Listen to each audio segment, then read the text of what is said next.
Bring in former House Intel Chairman and CEO of the Trump Media and Technology Group, Devin Nunes. Congressman, great to see you. In getting this all under control, I guess we need a speaker. President Trump has officially endorsed Jim Jordan. You know him well. He's one of the few politicians I trust. Can he unite a GOP that is so fractured?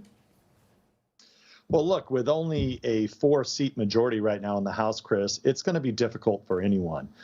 Jim Jordan's been there a long time. He is known as a conservative. I think Jim's high points are, or his great qualities, is that he's a very effective communicator. So I think that's to his advantage. The question will be, though, can you get, at any given time under the current rules, any 4 or 5 members of Congress can shut down the whole Congress. And so what I'm hearing my colleagues say is that no matter who comes out of this race, is that whoever they decide is going to be the speaker on Wednesday, or when they have their vote Tuesday night, they have the vote on the floor on Wednesday, that speaker will be the speaker for the rest of the term. And I think that would be very, very wise. There doesn't need to be any more chaos. They need to pick a leader and go with it. Well, right. And of course, let's not forget that Nancy Pelosi had a 5 vote margin, and she was able to just push all manner of things through because, as you know, Democrats are united in communism and socialism and big government and anti-Americanism, and the Republicans are just divided kind of all over the place. I want to talk to you about this, about these GOP factions. We know the names of conservatives like Biggs, we know Gates, we know Burchett, and others. We don't know the names of the so-called moderates, members of the House Republican caucus. It's gone nearly unreported, except for places like here, that these left-wing Republicans, mostly from New York, we're told, they were threatening Speaker McCarthy with a discharge petition, threatening to turn control of the House back over to Democrats if McCarthy even attempted to restrain the Democrats' massive overspending. Now, the press, the GOP, even conservatives are protecting the moderates' identities.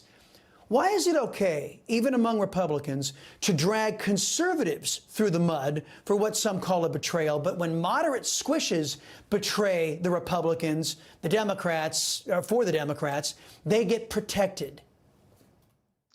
Well, look, I would sum it up more to this, Chris, and that is that the Democratic Party is a party that's driven, it's a Marxist party that's really using a Politburo-style system in order to raise their members. So you've got these 1960s radicals that are still there that you point out, and Pelosi and Bernie Sanders and all these people that are in their 80s.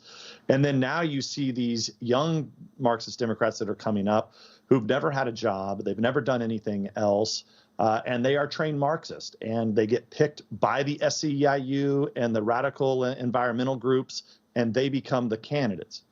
On the Republican side, I will tell you that over the last, from when I first went into Congress, there really was a more moderate wing.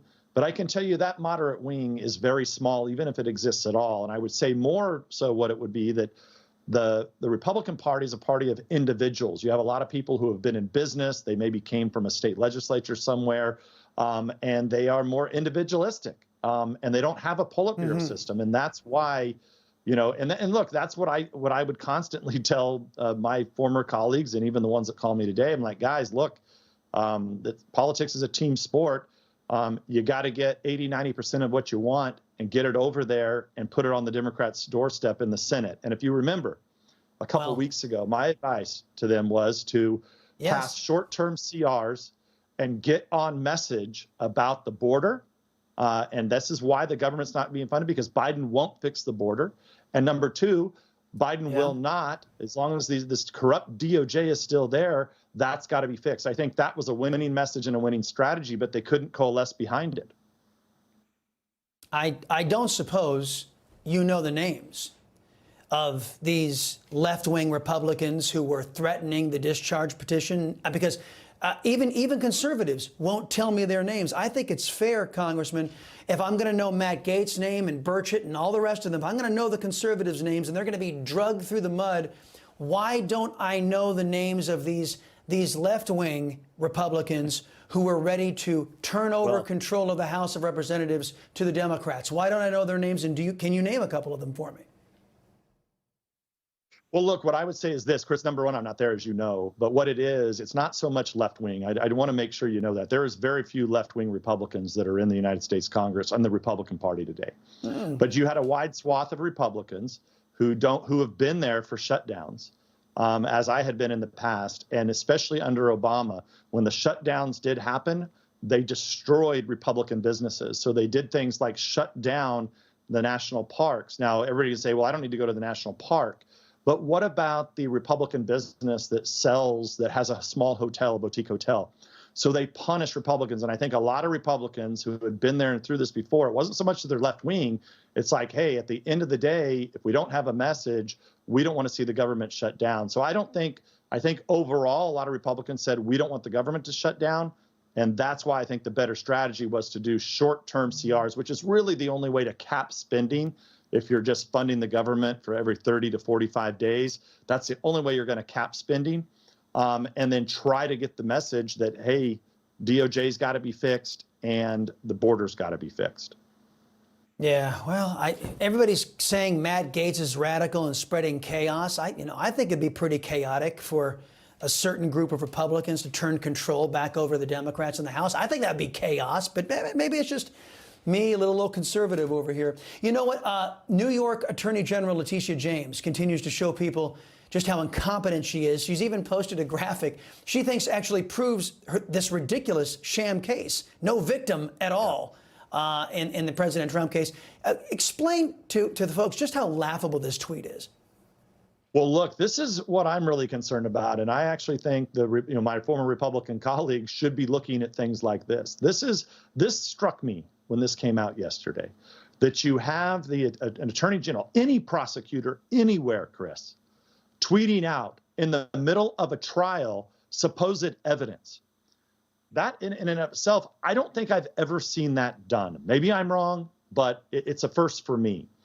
But furthermore than that, she's not a stupid person. She's an evil person, but willing to put out there to basically show that, Mar-a-Lago is worth $25 million.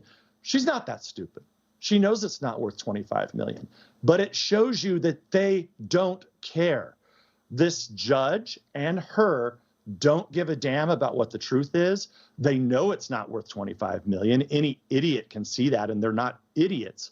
And this is what scares me the most, is that why are the Republicans across this country not all standing up? You see something like this, a tweet like this from a prosecutor, the attorney general, no less, and trying to force feed something so bogus and ridiculous that Mar-a-Lago is only worth $25 million. It shows you how the country is on this really slippery slope. And look, it's of all the things that happened this week, and normally I come on your show on Fridays. This is the one that really struck me as the most. There's a lot of absurd and nasty, corrupt things happening. This one really took the cake for me this week. Yeah, to all those Republicans you're talking to out there, it could be them next. Devin Nunes, hey, always appreciate visiting, and thanks for the frank talk as always.